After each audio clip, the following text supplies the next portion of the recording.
could go all the way.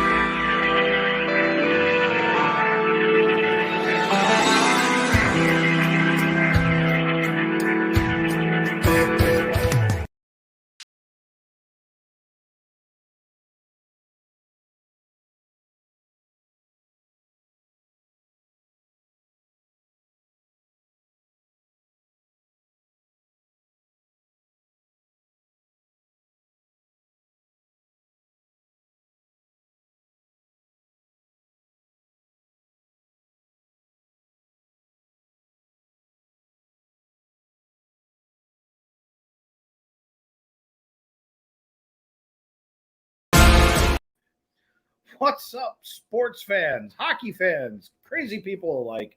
Welcome back to another Even Strength.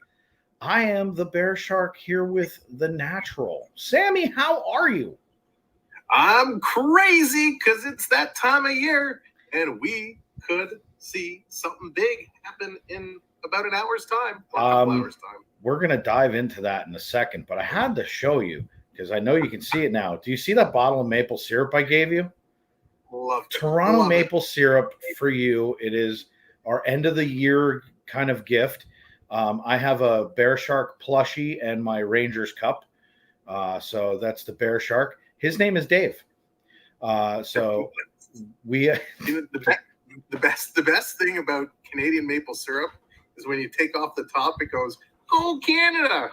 it goes. Oh, crappy refs. So yeah, but welcome. Let's do a little welcome into everybody. Hello, everybody. That was easy. So welcome in, everyone. Happy to have you guys back in joining us for Even Strength tonight. Quick update. Yes, Jen and Belle are doing okay. We will kind of let you guys know as things are going on, but we appreciate all of the warm wishes and everybody pouring out for Jen and Bella. So thank you guys so much. On to hockey. So it's over tonight, right? It's looking that way. This series has been the most ridiculous series. We started off, was it the overtime game is game one? 2 minutes of overtime. 2 minutes of overtime, thank goodness. Yeah. And everyone's like, woohoo, Avs, they're up. And then we go into game two, and actually you predicted that Colorado was going to take game one. I said, no, Tampa was going to do it. Then Colorado said, hey, we're just going to beat the living daylights out of you in game two. And what was it, 7-0, I think was the final? All right, before you go past that, I got to ask you a question. Why the hell did they leave Vasilevsky in and just hang him out to dry? So I was wondering that. I just couldn't figure it out. Apparently, this is something very common with Vasilevsky. When he has a stinker, Cooper likes to leave him in to see if he can kind of play through it. Not that they're going to come back and win, but that he can start to build some confidence towards the end of the game. That worked for him. He scored 3 more goals. Yeah, and the problem with that is Tampa just decided to stop skating completely. Yeah, they did, which made it way worse. I thought it was me because I was sitting here and I'm screaming at the TV. I'm like, someone tell Cooper he can take him out of the net. I'm like, it's okay. Yeah. And and then what I started noticing and what I started saying to everybody was, Blair, how are you? Steve, welcome in. Dina B, hello there. Hello, everybody. So the biggest thing that I had with it was the defense stopped skating, and it was like they were hanging this poor man out to dry. I mean, yeah. It was like, wow. But anyway, go on. I digress. Game 3. You know, it was crazy. Then game 3, back in Tampa, I wasn't sure how Tampa was going to respond. I did not expect them to whoop. There it is. They absolutely dropped the hammer and showed Colorado they're there to play. And then that last game, that game 4, was just crazy. That was what I expected the whole series to be like. Yes. Back and forth. First, teams were taking chances. Then they'd slow it down and go dump and chase. Then it was end-to-end rushes. Both goalies were insane. It was a great game. Matt Carl, welcome in. Bucks, what's up? It really was. Hey, Bucks, Matt, Steve, D. So, Blair. The only thing I can say is, and of course, everyone, you realize I'm joking when I say this. I kind of was like, all right, so did Colorado when Tampa came out, did they like Did they send room service up with like special brownies? Because they were destroyed. They came out flat. They looked bad. I was like, I couldn't believe what I'm seeing in game 1, game 2. Game 2 was just like, oh my goodness. I'm like, did they go to the red light district? This is horrible. I'm like, this just can't be happening. We go back to Tampa, and what do you get? Well, I started going, I'm like, well, it's because of the sea level air. They're not used to that. Like it works in reverse. Like you get too much oxygen. So we're up to game 5. Game 4 was unbelievable. I mean, and that overtime. I mean, Colorado, looking at the numbers, they dominated the offensive zone stats, but Vasilevsky was lights out. He made some ridiculous saves. Both goalies made some ridiculous saves. Well, and once it got into OT, that was money. It was incredible to watch. But let me tell you something. The one thing that is glaring, Vasilevsky goes down too soon. If you get that rebound and you can get it up over those blockers pads, the leg pads, it's a goal. He leaves the thing wide open. You could fly an airplane through it. And that high blocker side is anything over on that right side by the blocker. He doesn't stop it. Every shot I would take would be at that blocker. And then I would change it up and go for the 5-hole because I'd get him so conscious of going up with that arm. But the one thing I noticed on Kempfer I don't like, and I pointed it out during the stream, Morgan, what's happening? He moved his head out of the way of the puck. He was afraid to take it on the head. And it almost cost him a goal because he had to catch it right here on the shoulder. And he literally caught it right there. And I'm like, dude, 1 inch, that's a goal. You got to stick your face in front. I think Kemper took about 4 of them off the mask. He did. In that game. And that first goal, what a bizarre first goal. Gets hit in the mask, right? The back explodes. The helmet comes off. And, Sorelli gets continuation on the hockey play, putting it in. So that was just a bizarre way to start the game. So speaking of Sorelli, what happened to him? You saw the injury. We all were speculating. What did you think happened? I think it was that 1,000th haunt that hasn't found its way into Magic Kingdom. Came out and caught him across the arm. So it was 999. Okay, got it. Yeah. He went down, and then like 2 seconds later, he like grabbed his arm and was like someone just ran over him. I have to guess it was probably a follow through of a skate where something just got him in the right spot.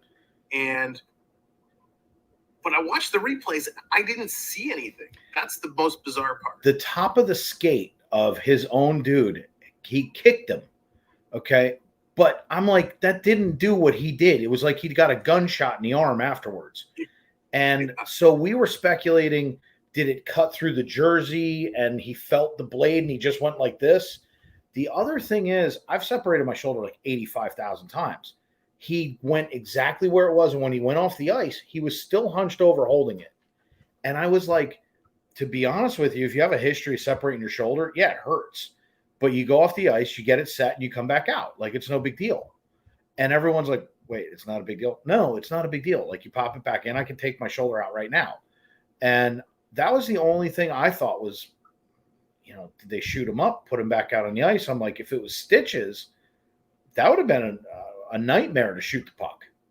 And he didn't look affected at all. No. And it's not any type of tendon tear or anything like that. Because you're right. He's back. He's moving. He looks fine. He looked fine. Frank the Tank, what's up, buddy?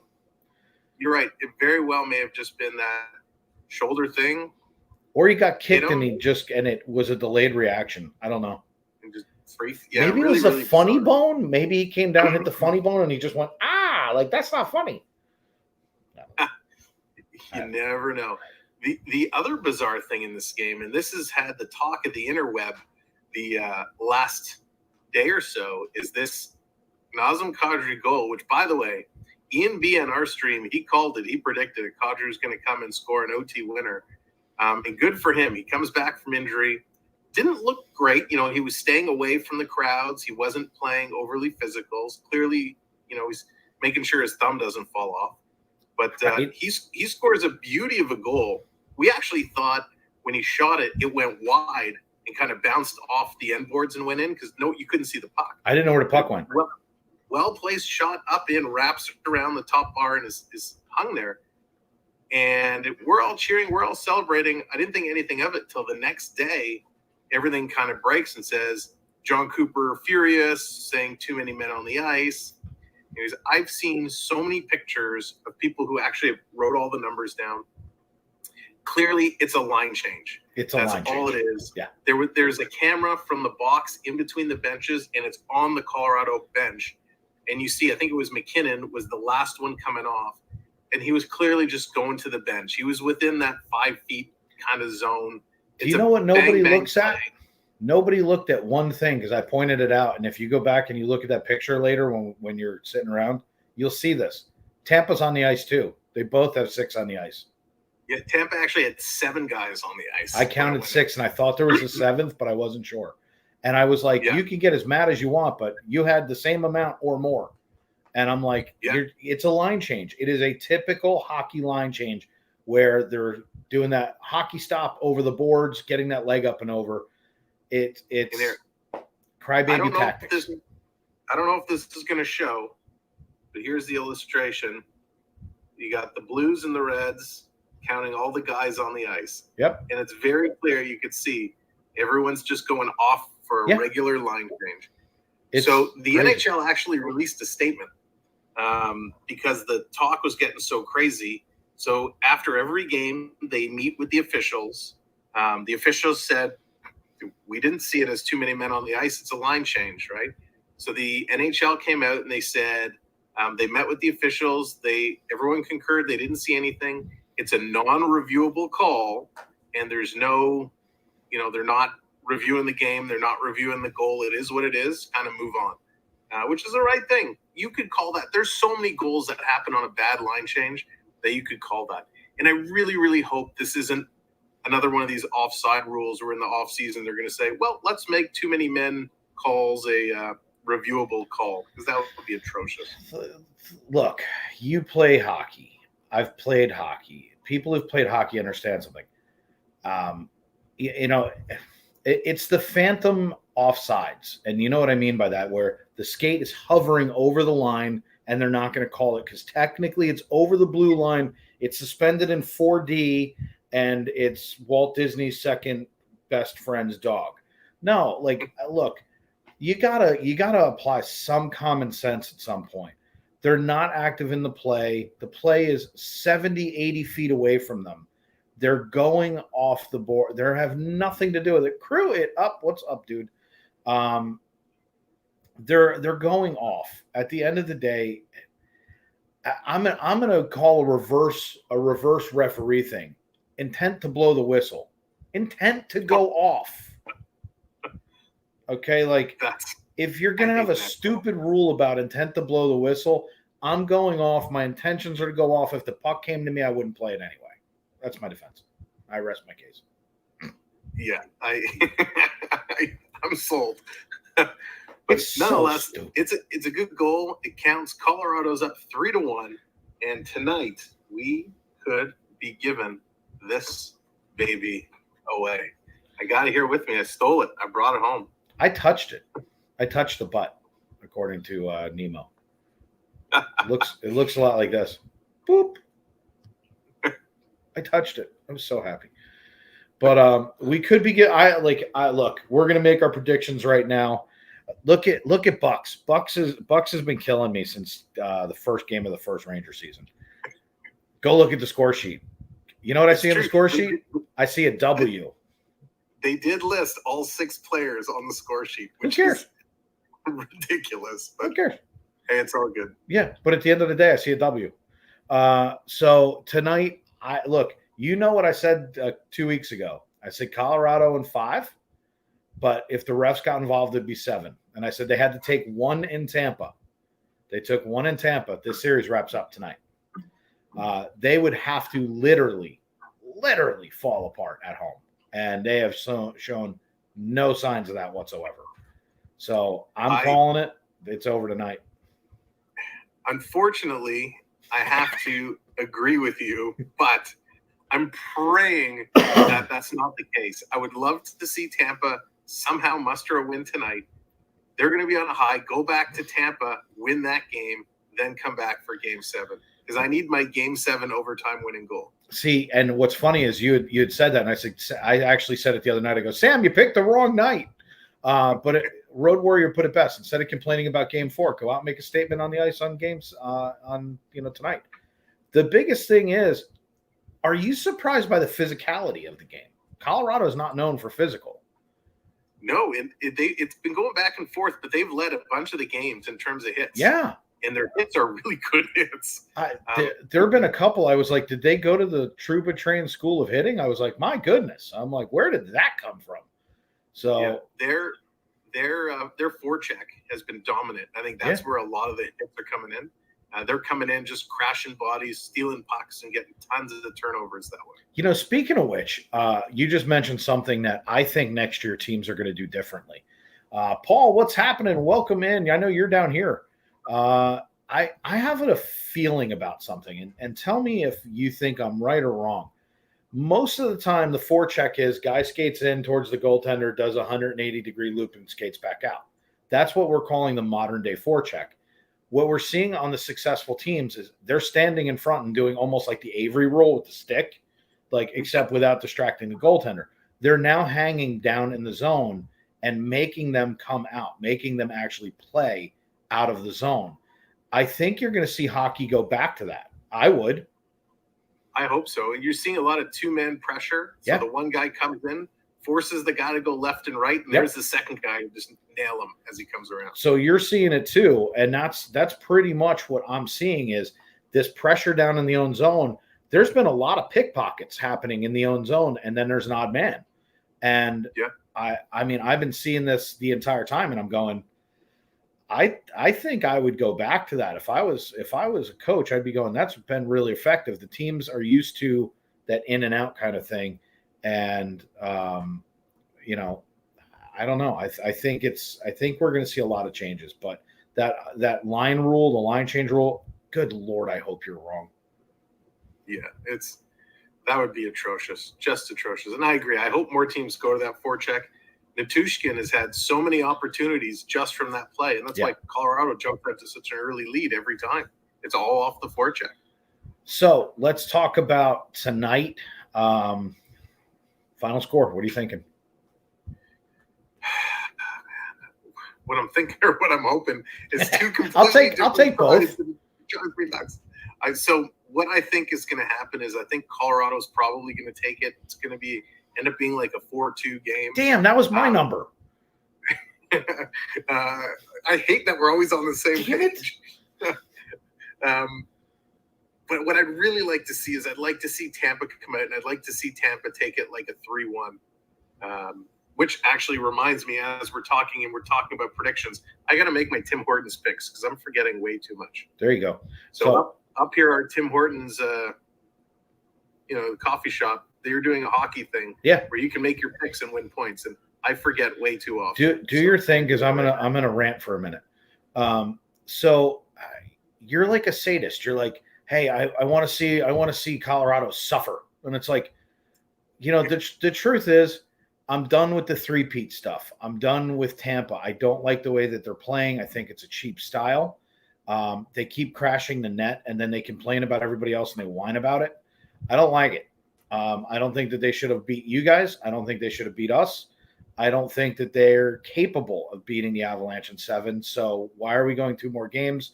The best team in the series is the Avalanche. Let them hoist the cup at home in front of their home crowd tonight. I'll even go so far as to say I was picking 4-2 as well. But here's where I differ in one respect. I think it's going to be on home ice. Tampa's going to score the first goal. I think Tampa comes out. Tampa puts up the first goal, if not the first 2. And then the Avs are going to come in like an avalanche. And they're going to just steamroll them and take it all the way through, build off that home energy crowd, know that they can put this away tonight. And I think they're going to. And I think we're going to see tonight is an after party. I think we're going to see a lot of fun. But that's my personal opinion. And I see my personal opinion is if the Avs run away with this a little bit, I think Tampa's going to get super dirty. I think so, too, in terms of getting dirty. the key is going to be who's actually playing in tonight's game, because we don't know. Is Point going to be in and out? Is Chernick going to be in and out? Sorelli, we got to assume he's going to be in, but we don't really know. Burakovsky, that was a big loss for Colorado with his speed. So whoever shows up tonight is going to play. It said they're all in, last I read. Now, again, they're game time decisions, but the speculation is we're going to see 2 full lines today, and it should be interesting. Now, here's the question I have for you, because we have some goaltending things going on, right? At what point does it, let's say it's a blowout, I almost called it Arizona, like they have a chance. Let's make fun of Arizona. They have a team. So the Avalanche come out, and let's say they put 3 or 4 up, and it's 3 or 4 nothing. Does Vasilevsky stay in? And then I'll throw it the other way. How much of a leash does Kempfer have in this last game? So, yeah, I think Vasilevsky's there no matter what. I'd be shocked if they pulled him out. I think Kemper's probably got a 4-goal limit. And now that's the saying. If it's like a 3-1 game and they score the 4th goal, they're going to leave him in. But if they go up 4-0 real quick, see you later, Kemper. He's gone. Yeah, I don't disagree. I've been battling between 3 and 4 goals, and I think it's how fast they get there. I think if it's a first period, 2-3 goals, I think they're going to look at starting second period. We'll bring Frankie in. If it's a goal, 2 goals, I think he stays in the whole game. So I don't know. It should be really interesting, but this has been an amazing series. It's been fun to watch. I will say, and maybe you'll agree with this, the last game was the best game in any series, both also officiating wise. I think that they actually got it right. 100%. Yep. It was absolutely the best. And it should be, right? We're now the best 2 teams and it matters because the officials got it right. We saw a couple, what was it? 3 and 2 in terms of penalty. Like it was really close in terms of penalties. Yeah. It wasn't, 7 for one side, 3 on the other. And, we joke about Arizona. I just cracked open a couple boxes of Upper Deck Series 2, and I got like every Arizona rookie. You know why? Because it's fate telling me I shouldn't have bought them. They needed filler for the pucks. You're lucky you didn't get like 3 or 4 of each. So, yeah, I mean, it in other hockey news, because we'll get wrapped up in the next 10 minutes so we both can get ready for the night. But so report comes out, Trotz is not coaching this year. Trotz is officially out of the lottery. He is officially not coaching this year. He's done for the year. Trotz is out. Or Torts. Wow. No, Trotz. Damn it. Stop having close names. So Trotz out of the running. He's going to take a year off. As he said, 25 years of coaching in a row. I've put a lot of things on back burners. I'm going to take a year off. He bought a house in Nashville. I almost guarantee you the new ownership comes in, which is, they're going to solidify the team. And I would guarantee you he takes over as either the coach of the Predators next year or in management. Why would you buy a house in Nashville and not live there? Yeah, I would agree. Interesting. I didn't see that. That's crazy. I was very happy, though, with my Florida Panthers and bringing Paul Maurice in. Yep. Paul Maurice, who stepped down from Winnipeg, kind of disappeared a little bit, now coming back to Florida. I think that's going to be awesome. So lots of things that happened with like Bergeron staying in Boston as it's looking. I really thought that when he made the stink about Cassidy being let go and him going over to Vegas, I really thought he'd follow him, especially since Boston's going to be a disaster next year. 6 players out for at least 4 months or more. They're going to be an AHL team at best. They're going to be selling a lot of pieces. This is going to be awesome. The hockey draft in a couple of weeks. And I want to get your take on this. I didn't know if you saw Kravtsov from the Rangers got a 1-year deal for $875. I saw. Utterly convinced that they did this so that when they put him on waivers, someone will take him. It'll probably end up being my team because they have no idea what they're doing. But yeah, you're probably right. It's probably Arizona. It's a sweet deal. It gets him over. We'll give him a chance to play somewhere. And you're right, probably gets picked up. We're looking to dump the cap space, number one, and we're looking to dump this kid because he's a whiny crybaby. We did it with Elias Anderson. It's time for him to go. Yeah. Let me flip gears on you because a couple nights ago we had some hardware given out, and I wanted to get your opinion, on the big awards. We don't need to go through all the awards there, but we see Vezina, Shesterkin. Hold on. Saying that. You mean this guy right here?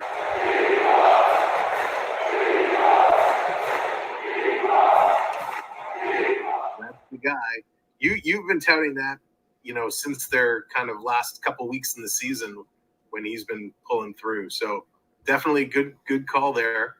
I'm gonna skip the call. Now we'll go to the Calder. Seider getting the Calder Rookie of the Year over Bunting and Zegras. What's your thoughts there? Hockey politics. Yeah, Bunting, and I can say because I'm a Toronto guy. He led the way in points. He led the way in goals. Seider did lead in assists. But who cares? You're exactly right. It's hockey politics, plain and simple. Bunting deserved it hands down. There's a lot of these awards right now where I'm going to tell you I don't agree. Just because even statistics sometimes does not always play the part. Sometimes it's just, does the guy deserve it? Like we'll go. Good. There was another Maple Leaf who was also nominated. Only got like 2 votes, but Timothy Liljegren coming in, he gets a couple votes, and it's good for him because he worked really, really hard this season. He played really well. Definitely wasn't a standout to be in the top half of the category, but good for him for getting a couple votes. Well, you also had somebody else who. What do you think of the Norris? I'm sorry? Sorry, go ahead. No, I was saying you also had somebody else who got nominated. Go ahead. And not only nominated, but won. Toronto. Didn't Matthews win, or am I missing something? Oh, yes. Oh, dude, don't do that to me. I'm like, wait a second. Did I misread that? I'm like, I figured you were leading with that. Like, hey, look, Austin Matthews actually won, and we actually didn't get screwed. Yeah. We'll get there. Okay, my bad. Norris division, best defense, Cal McCarr taking it over Hedman or Yossi. Any of them could have won. Any of them could have won. In the actual voting, the way it broke down, Cal won by a lot, and Yossi was actually second. I don't have a problem with either one of them. So, like, to me, that was one of those. It could have went a couple of different ways. I'm good with that selection. I mean, I think it went well. Yeah. All right. Now we get to the Austin Matthews categories. So the Ted Lindsay voted amongst his peers as the best player. Matthews takes that again over Yossi and McDavid. McDavid, who actually was nominated for both the Lindsay and the Hart, did not fly down to Tampa for the awards show. So when you have Connor McDavid not electing to attend, I mean, I know he has his own little controversy with his little side piece that's going on in the news right now, but does not make the trip. So I think that says a lot of where the NHL is in his list of priorities. It tells me he needs a box of tissues and needs to get his man pon out of his jock and go down to the award ceremony and celebrate with everybody. It's not about you all the time, hockey player. It's not. So Matthews takes that, and then the Hart Trophy, Matthews takes that again over Shesterkin and McDavid. Could have went either way with Shesterkin and Matthews, but I figured when I saw Matthews' name called for Ted Lindsay, it was no doubt in my mind that he was getting the Hart. I kind of felt the same way, and I was going, the problem is the definition of how it works. And I was kind of like, I was on the fence, and I'm like, goalies don't win the Hart that often. But if you ask yourself one question, are the Rangers in the third round of the Stanley Cup Finals without Shesterkin? The answer is no. However, that makes him the Vezina Trophy winner.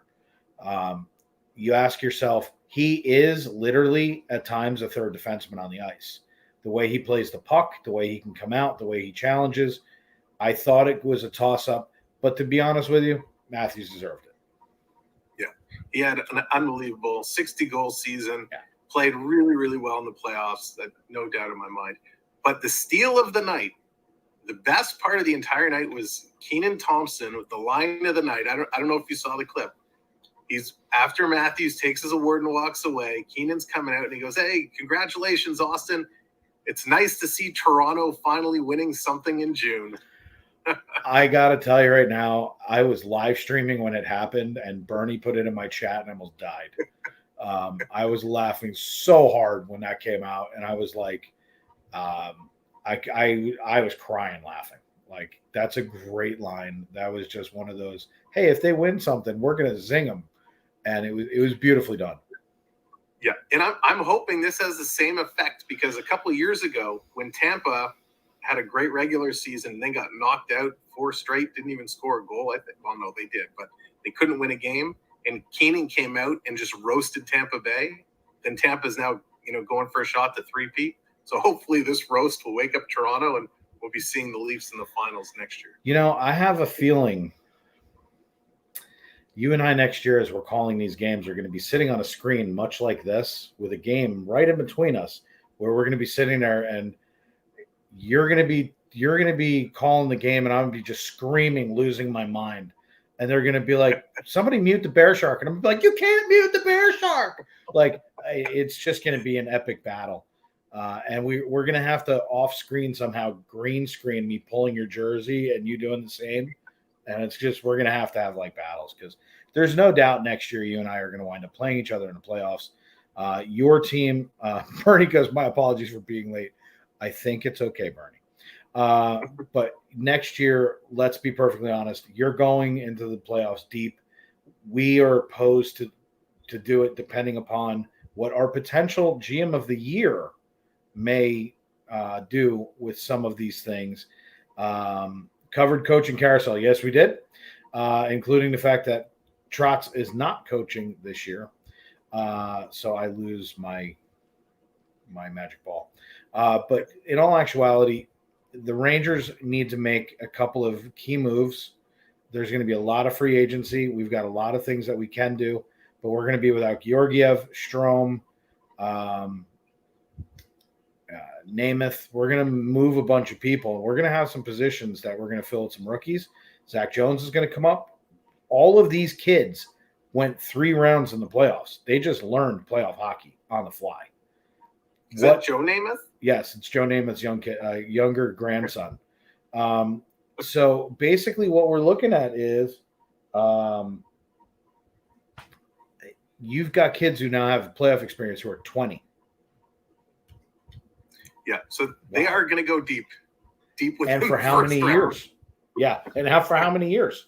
We could be looking at a new dynasty if Drury keeps going and building this the right way. The Rangers are posed to be a dominant team for a while. And Toronto has some things where if you guys can fix some of the little issues, because you have little issues, but you have no cap room. So you got to make some adjustments. And then how about Shea Weber? Yeah. Bye-bye. And I didn't even talk about that, the Danilov trade going over to Montreal. Did you see the tweet from Anaheim? No. Absolutely money. So Vegas announces on their Twitter, hey, we've just traded Evgeny Danilov to Montreal for Shea Weber. And Anaheim responds with their tweet going, are you sure? Just brilliant. That's the great part about hockey players is they can taunt and talk some crap big time, and Twitter is just designed for hockey players. It's so epic. Yeah. It's so much fun to watch. So, there's going to be tons of stuff after, next week when we do this and there's no hockey. We'll be back the next Saturday night. Wait, you at the Cottage next Saturday? Yeah, probably. Yeah, I think so. Yes. The answer is yes. Yes, I am. Obviously around your schedule, we'll get Even Strength back out. We'll be wrapping up Stanley Cup Finals, what we saw, because regardless, if 5, 6, and 7 are played, the series is over. So next week, we'll be coming back together. and talking about some hockey, talking about how it wrapped up, where we're at, what we're looking at as potential drafts, because the draft lineup is already pretty much set. You and I could probably call the first 5 right now. So the draft is going to be awesome. I'm really looking forward. It's going to be a bunch of giraffes, so it should be really cool. And then we're going to be talking about the fact that, you're talking about the 7th and 8th. You're 2 months away from hockey again. So you got the juniors, which will be in August, which you're going to call. I'm going to call Traverse City when Traverse City starts. And then you're talking mini camps, camp, and preseason. So preseason kicks off, last weekend in September. So It's not going to be too long without hockey, everybody, but we're going to have a lot of fun. Frank, that may be true that Nemeth has a no trade clause, but that doesn't mean we can't order a Code Red. That is such a great movie reference. I hope everyone gets that. Did you order a Code Red? Forsberg situation in Nashville, exactly right. So there's tons of great stuff that next week we're going to unpackage, unbox, rewrap, do the little bubble pops, whatever, and we'll have some fun with it. But tonight, we agree 4-2 Avs. That sucks. It's not what I want. It's what I feel. See, the sadist wants it to be where it's like 14-0 Tampa Bay, so that we can drag this out to Game 7. Listen. My rationale here. I'll tell you why. It's good for hockey. On our channel, forget about hockey. It's good for me. We've been going so well, and we've been just blowing up. So I set a goal, right, going into the last couple rounds. We want to get to 2,500 subscribers by the end of the playoffs. Where are you? If it ends tonight, I'm for sure of 2,400. So I need this to go to Game 7 to hit my goal. So listen, Tampa Bay, you better play tonight and don't quit on me. Thank you. So I understand now. As someone who just hit 3K, I understand, and I'm 250 away on the network. So yes, do I understand. We hit 300,000 on FPE with 3,000 on the same day. What are the odds that 300,000 views and 3K subscribers in the same 24-hour period? That's amazing. We just actually surpassed. I just got the notification today that we surpassed a view milestone as well. You're not going to believe this. Yeah, well. Let me pull it up. Let me make sure you can't see my. I've just totally broke my phone. Is that 350? That's 350. Dude, you jumped over us. Congratulations.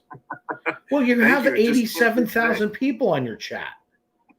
Like we have the best time. And let me tell everybody, I have the same program he does, okay? I have cheated. I've copied his tags. I've copied his title. I've done literally anything I can to coattail this guy. I can't do it. He's definitely got like witches and wizards at Hogwarts that are directing people. I mean, like he called YouTube and said, "Hey, I know everybody else is doing this. What's it take? Okay, I'm Canadian. Like, what can we work out? Free maple syrup?" Well, it's the conversion. When you switch it to US, it's actually a lot less. It's 10,000 in direct. So 350,000, about 10,000 is direct result of BearShark boogie call rates. So, but the thing about it is you are crushing it on your channel. I don't blame you for wanting to hold out. Obviously, it's good for your channel because between now and the end of, if you get 3 more games out of this, you could in theory hit 400K. The amount of views that you are pulling right now are phenomenal. It's just super fun to talk to you about hockey. And for those of you guys who don't know, Sam's going to join us on the Galactic Council to talk about Obi-Wan in like 2 weeks. So we're going to be doing that too. So we're going to have a bunch of stuff coming. Pay attention to what all of us wacko content creators are doing. You never know what we're going to collab and what we're going to do next. Over the summer, we're going to come up with some things. Sam's been super busy, so have I. But we're going to talk about doing some, like hopefully once a week, even if it's in correlation with even strength, if we're doing a segment that's like the best of. and it'll be like different things that happened in hockey history, and we'll do some fun stuff. So make sure you guys are tuning in. It's not going to get boring. Plus, there are plenty of hockey movies for me to quote really bad lines to. And did you happen to see the Darth Vader new lightsaber that came out? Oh, I can't wait for this. It's the old red and white Gretzky Titan hockey stick. Did you see Gretzky's boat that he unveiled today? No. Okay. That was really loud. So I got excited. I don't blame you. When you get off tonight, go look at Gretzky's new boat. Do you know what it says? I am the greatest. This no, it boat, doesn't. Dude, it should. Everything about that boat is, when you look at this, you're going to sit there and go, that's a nice boat. Like, his wife, Janet, totally designed it, the custom interior and everything else. It's all wood on the outside with, I think it's 12 coats of lacquer, and then all white leather seating or vinyl seating. It is unbelievable, gorgeous. And the thing's a beast. And what do you see? Gretzky with his sunglasses on, holding on the wheel, just hauling ass. I was like, you're so awesome, dude. I'm like, geez, man. But because he wants everybody growing up playing on the driveway to be like, I'm Gretzky. Now he wants the whole older generation on their boats to be like, yep, I'm Gretzky. That's right, baby. They didn't call me the great one for nothing. So I think we're pretty much in point tonight. I think, it looks like everybody's coming in. Should be a great night tonight. Obviously go over to Sam's channel, check us out on FPN Sports or the network. Everyone's going to be over at Sam's, just judge it by the numbers. But we gave him an award tonight. If you notice that beautiful gold bottle of maple syrup, that is for our gift from FPEN to Sam, the virtual maple syrup, because I'm sure he can't get enough maple syrup in Canada. And something Gretzky doesn't have. Yes, he does not have that. Nor does he have, where is it? It's right here. Where are you? A BearShark plushie. I'm absolutely losing my mind.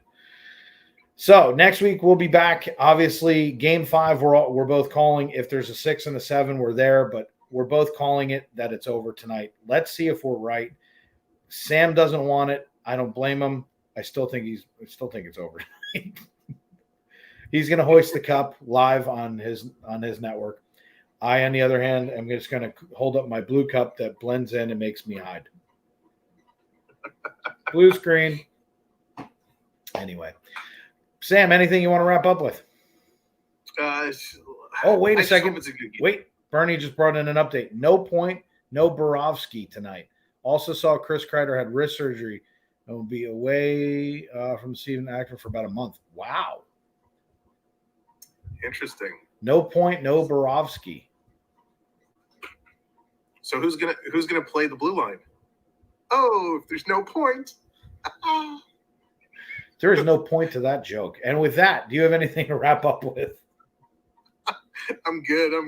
I just hope, regardless of the outcome, let it be a good game. That's all I ask for. I was going to say the same thing as we closed up. Let it be like Game 4. Let this be something where it is simply a great game. Let it be memorable. Let the players play. Put the whistles away. Unless somebody's bleeding on the ice, let it go. Just let them play hockey. Let them go out tonight. Let the memory not be that the refs suck. Let's not have Cooper with a tissue and sitting there saying, but there were 6 guys on the ice. Get over it. Well said, Elsa. Let it be. Yes. Let's Elsa. Let it go. My wife right now is going, she's applauding you. I just want you to know that. But let's have a great hockey game tonight.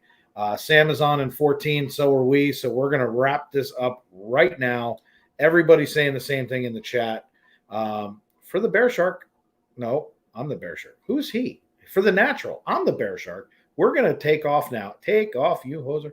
We're going to go and we're going to get ready for our games tonight.